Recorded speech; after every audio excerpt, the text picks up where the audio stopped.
अभी आपको बताएं कि सुप्रीम कोर्ट ने कराची में नस्ला टावर एक हफ्ते में गिराने के अहकाम दे दिए हैं और इस पर अमल दरामद भी शुरू हो चुका है। अदालत के हुक्म पर कितना अमल दरामद हुआ ये जानते हैं। वहां पर मौजूद हैं हमारे नुमाइंदे रिजवान अहमद। रिजवान, बताइएगा।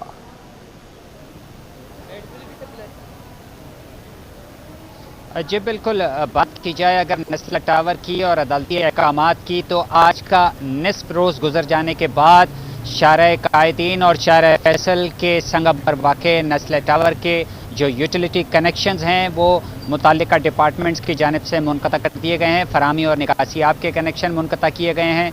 बिजली का कनेक्शन जो है वो मुनक़ता कर दिया गया है। इसके साथ स्विस सॉदर्न गैस कंपनी ने भी अपना काम किया है और गैस का कनेक्शन भी मुनक़ता कर दिया गया है। जो कनेक्शन मुनक़ता किए जा रहे थे उस वक्त जो रिहायशी हैं 44 यहाँ के जो फ्लैटों के मकीन हैं उनकी ख़वातीन और मर्द हज़रात जो है वो इमारत से बाहर आ गए थे और उनके जानिब से जो है वो एक मामूली सा एहतजाज भी देखने में आया था। ताहम पुलिस की भारी नफरी यहाँ पर मौजूद थी, इसलिए कोई किसी किस्म का कोई नाखुशगवार वाक़या जो है वो पेश नहीं आया है।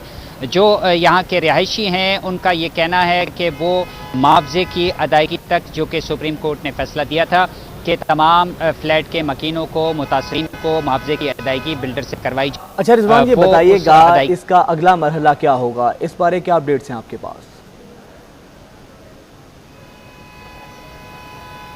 जी बिल्कुल, अगला मरहला जो है वो अब से कुछ देर के बाद कमिश्नर हाउस में होगा और बॉल जो है वो कमिश्नर हाउस के कोर्ट में है। कमिश्नर कराची की ज़ेर सदारत एक इंतहाई अहम इजलास जो है अब से कुछ देर के बाद शुरू होने जा रहा है, जिसमें यह तय किया जाएगा कि इस इमारत को फौरी तौर पर किस तरह जो है वो मुनज़्ज़म किया जाए। इस सिलसिले में मुख्तलिफ डिपार्टमेंट्स के जो लोग हैं वो सर जोड़ कर बैठेंगे और सलाह व मशवरे के बाद जो है हतमी फैसला सामने आएगा। बताता चलूँ आपको कि 7 यौम का टाइम दिया गया था सुप्रीम कोर्ट की जानिब से इस इमारत को मुनज़्ज़म करने के हवाले से। तो इस हवाले से जो हिकमत अमली तय होगी कमिश्नर हाउस में, तो इम्कान यही जाहिर किया जा रहा है कि आने वाले दिनों में जो है उस पर अमल दरामद का आगाज़ होगा। अच्छा रिजवान, ये बताइएगा, टावर से तमाम मकीनों को टावर को जो है खाली करवा लिया गया है, वहाँ पे कोई फैमिली या कोई मकीन तो मौजूद नहीं है?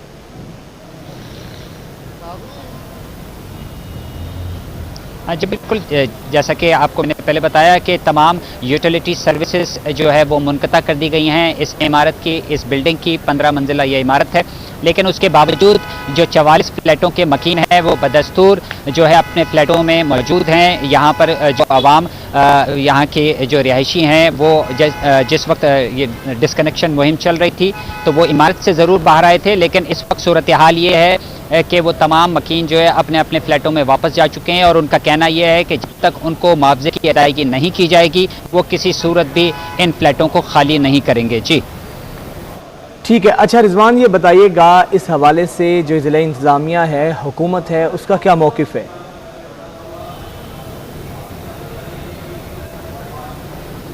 देखिए, इस सिलसिले में कमिश्नर कराची के अहकामात पर जो यूटिलिटी सर्विसेज फराहम करने वाले इदारे हैं उन्होंने अपना काम कर दिया है। उनके हिस्से का जो काम था कनेक्शन मुनक़ता करने के हवाले से Karachi water and sewerage board ने, स्विस सॉदर्न ने और इसके अलावा के इलेक्ट्रिक ने।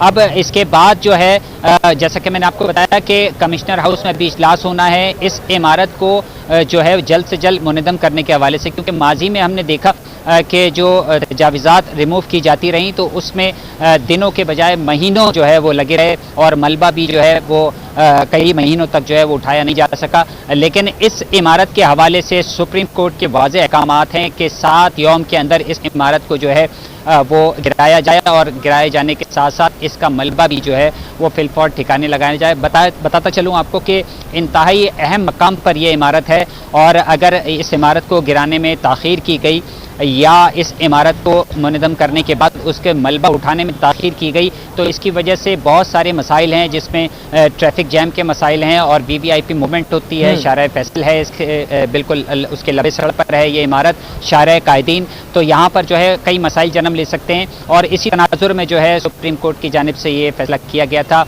और ये हुक्मनामा जारी हुआ था कि इस इमारत को ना सिर्फ ये कि जल्द अज जल्द 7 यौम के अंदर जो है गिराया जाए, बल्कि इसके साथ साथ इसके मलबे को भी फिलफौर ठिकाने लगाया जाए। जी ठीक है, बहुत शुक्रिया रिजवान, आपने हमें इस बारे आगाह किया। जमात इस्लामी कराची के अमीर हाफिज नईमुर रहमान ने कहा है कि नस्ला टावर मुल्की और गैर मुल्की मीडिया की तवज्जो हासिल कर रहा है। इन 44 फ्लैट्स में से जो लोग बसते हैं उन्होंने पूरी जमा पूंजी लगाई और घर खरीदा। सब चाहते हैं कि कराची से तजावुज़ात का खात्मा हो। हमें इससे कोई गर्ज नहीं। अगर नस्ला टावर गलत बना है तो आप इसको बम से उड़ाएं, लेकिन पहले से जो मुकदमा चल रहे हैं उस पर कार्रवाई क्यों नहीं होती? चीफ जस्टिस से दरख्वास्त है कि पहले उन रहायशियों को मुआवजा दिलवाया जाए। यहाँ पर इंसानों की जानों का मसला है और इनकी पूरी की पूरी जो है वो जमा पूंजी लगी हुई है, तो फिर ये कैसा निजाम है और ये कैसे फैसले हैं, कैसा उसका फॉलो अप है? तो इंतजामिया से और हुकूमत से आखिरी बात यही है, फौरी कंपनसेशन का इंतजाम किया जाए। गारंटियर हुकूमत होती है, अगर बिल्डर पैसे नहीं दे रहा, ये कैसे जाएंगे, कहां जाएंगे बिल्डर के पास, कैसे उससे पैसे लेंगे? कोई मैकेनिज्म है इस मुल्क में? इनको कंपनसेशन पूरी मिलनी चाहिए, इनको मुतबादिल जगह फराहम होनी चाहिए। नस्ला टावर की कंट्रोल डेमोलेशन कैसे मुमकिन होगी? कमिश्नर कराची मुतल्लिका इदारों के सरबराहों से मुशावरत करेंगे। कमिश्नर ऑफिस में 4:30 बजे इजलास होगा। इजलास में शिरकत के लिए FWO, NLC, इंजीनियरिंग 5 कोर और कराची पुलिस चीफ को मदऊ किया गया है। कमिश्नर कराची की जानिब से director general civil building control authority से भी ताउन की दरख्वास्त की गई है। 7 रोज में नस्ला टावर को कंट्रोल डेमोलेशन के जरिए मिसमार करना है। पाकिस्तान रेलवेज ने ट्रेन के किरायों में इजाफे का ऐलान कर दिया। वजारत रेलवे ने फ्री ट्रेन के लिए 5% जबकि मुसाफिर ट्रेन का 10% किराया बढ़ाने का फैसला किया है। आदिया नाज से जानते हैं। आदिया, आगाह कीजिएगा। आज बिल्कुल पाकिस्तान रेलवे ने अवाम पर एक और बोझ जो है वो नाफिज कर दिया है, किरायों में इजाफे का ऐलान कर दिया है, क्योंकि रेलवे ने पेट्रोलियम मसनूआत की बढ़ती हुई कीमतों के पेश नजर ट्रेनों के लिए किराए बढ़ाने के हवाले से एक कमेटी तश्कील दी थी और उस कमेटी ने जो है वो 15% किराए बढ़ाने की तजवीज दी थी। जबकि वजारत रेलवे ने कहा यह है कि जी हम मुसाफिरों का बोझ कम करना चाहते थे, उन पर माशी बोझ नहीं डालना चाहते थे, इसलिए फैसला ये किया गया है कि फ्री ट्रेनों का 5% जबकि पैसेंजर ट्रेनों का 10% किराया जो है बढ़ाया जाएगा। जी बहुत शुक्रिया आदिया नाज आपका। कराची के शहरियों को महंगाई का एक और झटका। नेपरा ने कराची के सार्फिन के लिए बिजली 69 पैसे फी यूनिट महंगी करने की मंजूरी दे दी है। मजीद जानेंगे, हबीब खान हमारे साथ मौजूद हैं। हबीब, बताइएगा किस मद में इजाफा किया गया है? जी बिल्कुल, देखें कि इलेक्ट्रिक की जानिब से जुलाई के महीने के लिए फ्यूल एडजस्टमेंट चार्जेस की मद में जो है वो बिजली की फी यूनिट रेट में इजाफे की दरखास्त दी गई थी, जिस पर आज नेपरा की जानिब से जो है वो फैसला जारी किया गया है और उसमें 69 पैसे इजाफे की जो है वो मंजूरी दी गई है। कराची वालों के लिए जुलाई के महीने की जो एडजस्टमेंट चार्जेस है, फ्यूल एडजस्टमेंट चार्जेस, उसकी मद में ये इजाफा जो है वो किया गया है। नेपरा ने आज मंजूरी दी है, जिसके बाद कराची वालों के लिए जो नवंबर के बिल आएंगे उसमें 69 पैसे जो है वो फी यूनिट के हिसाब से जुलाई के महीने के एडजस्टमेंट के चार्जेस जो है वो उस बिल में एडजस्ट किए जाएंगे। जी ठीक है, बहुत शुक्रिया हबीब खान आपका। महकमा कॉलेजेस ने राना लियाकत कॉलेज की इंचार्ज प्रिंसिपल को शोकॉज नोटिस जारी कर दिया। गर्ल्स कॉलेज में गैर कानूनी तामीरात और दरख्तों को काट कर फरोख्त करने की शिकायत मौसूल होने पर इंचार्ज प्रिंसिपल के खिलाफ एक्शन लिया गया है। एहसन चांडियों से जानते हैं। एहसन, बताइएगा। जी बिल्कुल, देखिए महकमा कॉलेजेस ने राना लियाकत कॉलेज की इंचार्ज प्रिंसिपल को शोकॉज नोटिस जारी कर दिया है। शोकॉज नोटिस के मुताबिक गर्ल्स कॉलेज में गैर कानूनी तामीरात और दरख्तों को काटकर फरोख्त करने की शिकायत मौजूद थी। कॉलेज मुलाजिमीन के पेंशन केसेस समेत डेली रूटीन केसेस के मसाइल भी हल नहीं करती थी और उसके अलावा नोटिस में जो लिखा गया है, कानून की खिलाफवर्जी करने पर सख्त सजा दी जाएगी। जबकि 7 रोज में इंचार्ज प्रिंसिपल को अपना जवाब महकमा कॉलेजेस के दफ्तर को जमा करने की हिदायत भी दी गई है। उसके अलावा वक्त पर जवाब न जमा कराने पर भी महकमा जाती कार्रवाई की जा सकती है। ठीक है, बहुत शुक्रिया एहसन चांडियो आपका। सिंध पुलिस की जाली नंबर प्लेट के इस्तेमाल का मामला, इस हवाले से सिटी 21 पुलिस नंबर प्लेट की तफसीलात हासिल कर ली हैं। Number plate south traffic police को अलॉट निकली हैं। साउथ बिन मुर्तज़ा से जानते हैं। साउथ, आगाह कीजिएगा।